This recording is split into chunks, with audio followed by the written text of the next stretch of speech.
Olá, turma.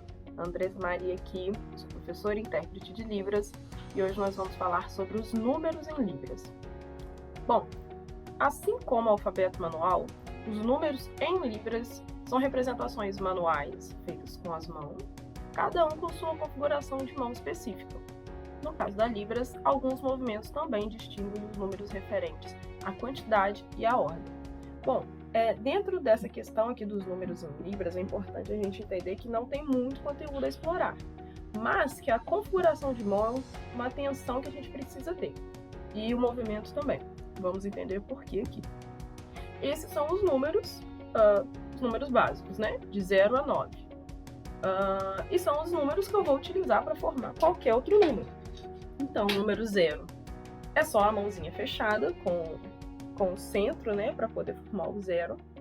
O número 1 é o polegar levantado, o número 2 é o polegar indicador, o número 3 são os 3 dedos, porém deitados, o número 4 também deitado, e a partir dali, vamos trazer uma diferenciação aqui, de 1 a 4, esses são os números mais conhecidos quando a gente diz sobre o alfabeto, sobre os números em Libras. Porém, eu também posso usar esses números com uma indicação mais comum, também mais simples, que seria o número 1 com o indicador para cima, o número 2, 3 e o 4, da mesma forma que uma pessoa que não sabe Libras faria. Por que eu estou trazendo essa informação? Que é diferente da imagem, né? Eu posso fazer das duas formas que eu vou estar indicando números em Libras da mesma forma. O que vai diferenciar é a partir do 5. Eu não posso mais fazer os 5 dedos da mão abertos. Já não é mais Libras, né? É uma indicação gestual do número 5. O número 5 em Libras é como está aqui na imagem. São 2 dedos do número 2 mesmo, semi-flexionados, e que se a gente for olhar de ladinho, dá para ver que tem o número 5, formando com a configuração de mão. O número 6 ele é bem parecido com o número 9. Eu costumo dizer que para fazer, faz o 0 e vai puxando o polegar mais para cima. E aí a gente tem o número 6. E para fazer o número 9 é só jogar a mão para baixo. O número 7, ele é o dedo indicador para frente, o polegar na lateral. Algumas regiões, né, fazem o número 7 de lado, como na imagem. Alguns lugares fazem o número 7 para baixo, por aí vai. Mas não deixa de ser o número 7. E o número 8, ele é representado da mesma forma que a letra S. Algumas regiões, para criar uma diferenciação, colocam um movimento de rotação no número 8, mas nem todo mundo faz, assim, né? Mas é importante a gente saber porque é uma variação.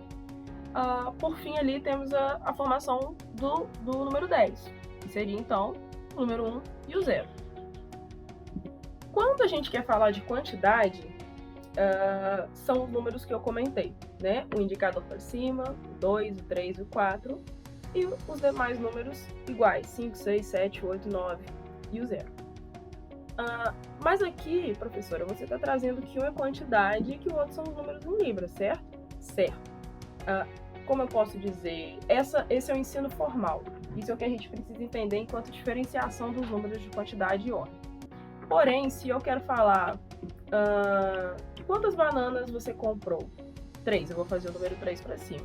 Porém, se eu fizer esse número 3 aqui, também não vai estar errado. Eu estou dizendo em termos de compreensão, tá, galera? O ensino formal de Libras vai ensinar essa diferença aqui. Esses são os números e esse é a quantidade. Joia?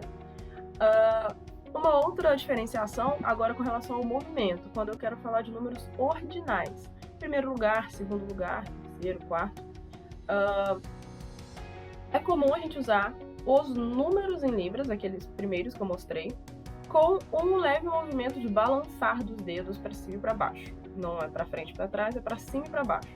Então, em que lugar da fila você está? Eu sou o primeiro, então o mesmo número com o dedo polegar para cima, né, como se fosse o joinha, balançando para cima e para baixo. Esse é o primeiro. Para indicar segundo, mesma coisa. Faz o número 2 e dá esse movimento de balançar. Terceiro, quarto e o quinto até o nono igualmente, né? É só a gente colocar um movimento para indicar ordem. O que vai trazer diferença é que a partir... eu falei que o movimento é para cima e para baixo, mas ele pode ser para um lado e para o outro também, tá? Vai depender muito de região. Algumas pessoas tem um movimento diferente, mas a compreensão é a mesma. Outro ponto que eu quero trazer aqui. E se eu fizer, então, esse número aqui de quantidade, ó, 1, 2, 3 e o 4, que é para cima, se eu fizer esses números com movimento, eu vou estar falando primeiro, segundo, terceiro e quarto também? Sim. Beleza? Essa é a diferença que eu quero trazer aqui. Então, a gente precisa concluir, a gente consegue concluir, que assim como as letras do alfabeto manual, os números em libras também são recursos de comunicação. A partir de sua representação, é possível transmitir e compreender diversas informações, como o número de telefone, número da casa, posição, quem foi o campeão, né, quem ficou em primeiro, segundo e terceiro lugar, N informações que eu posso trazer com os números. Por hoje é só, te aguardo na próxima.